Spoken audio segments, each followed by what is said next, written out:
The moment I tried to go back, I found that the door was gone, not locked, not temporarily closed. It was gone. And the worst part, I never saw it coming because I was too confident to look. Here's what nobody tells you about leaving the workforce. Yes, millions of people do it every year. Caregiving, a layoff, a health crisis, an industry that quietly moved on without them. And almost every single one of them makes the exact same mistake. They assume the gap is temporary. They assume the door, it's going to stay open. They wait, they trust, they tell themselves, when I'm ready, I'll go back. But here's what the waiting actually does. Every month, the resume, it gets a little older. Every month, the confidence gets a little quieter. And every month, the gap in the story is harder and harder to explain. The mistake isn't leaving. The mistake is what you believe about the gap while you're in it. Let me tell you something personal, something that I haven't been entirely comfortable saying out loud, even to myself. A few years ago, I left corporate life to care for my father.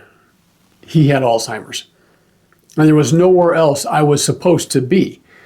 Those years were hard in ways I don't have words for, but I was present for them, and I don't regret a single day. When my father passed, I turned back toward the professional world. And I want to be honest with you about what I felt. It wasn't uncertainty. It wasn't hesitation. It was confidence. Almost arrogance, if I'm being real. I had been an executive, multiple companies, venture-backed. I had the LinkedIn profile. I had the resume. I had the network. I genuinely believed I would walk back in, so I reached out. Tentatively at first, a few inquiries here, a connection there, and then I waited. I procrastinated a little bit on the follow-ups. I trusted that the phone would ring. I waited confidently, if that's even a thing. The calls didn't come. Not a few, not most. The calls just didn't come. And every day I waited, the gap got wider and wider. The barrier got higher and higher. And the story, it got harder to tell. That was a real blow to my identity. And the pain of that, quite frankly, I still carry. Not because the title mattered more than my father. It didn't, not even close.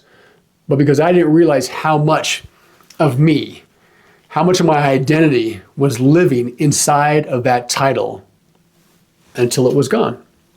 Look, I'm not telling you this because it's my story. I'm telling you because it might already be your story, or it's coming and you just don't see it yet. Maybe you stepped away to be a caregiver. Maybe a layoff made the decision for you. Maybe a health issue changed the timeline.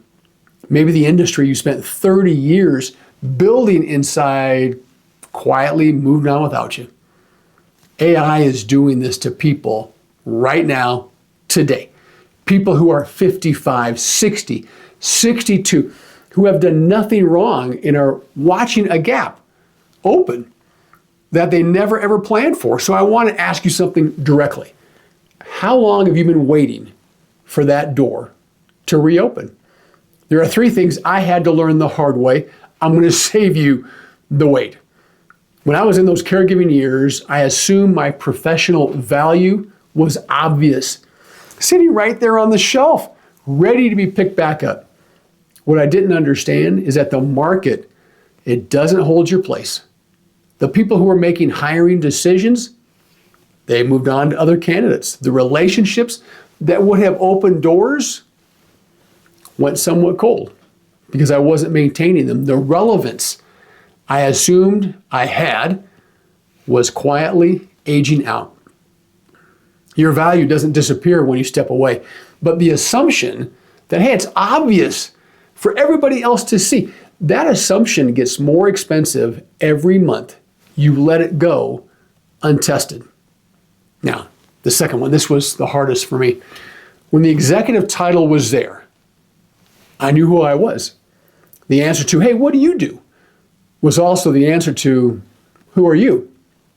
When it was gone, those weren't two separate questions anymore. They were one question, and I didn't have an answer. That's not a professional crisis. That's an identity crisis.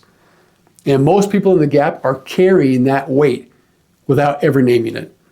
If you've felt it, you know exactly what I mean. And if you haven't felt it yet, pay attention because it arrives quietly. This isn't motivation. This is just math. Every month you spend in the gap without a plan is a month that you're not building towards Social Security optimization. It's a month you're not positioning income streams. It's a month that your savings draw, it gets a little heavier than it needs to be. A 12-month gap with no income strategy, it doesn't just cost you 12 months. It costs you years of compounding on the back end. I'm not saying that to scare you. I'm saying it because the cost is the first step toward doing something about it. Now, here's what exactly shifted for me. I stopped waiting at the old door. Not because I gave up, not because I settled, but because I finally understood that the door I kept reaching for, it wasn't my door anymore.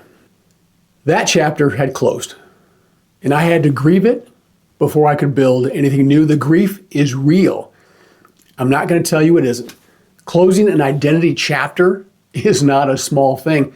But here's what I found on the other side of it. The skills didn't leave when the title did. The judgment didn't leave. The decades of reading a room, building a team, solving a problem that didn't even have a clean answer, none of that left. It was just sitting there, waiting to be redirected. The question wasn't whether I had something to offer. The question was whether I was willing to offer it differently than before.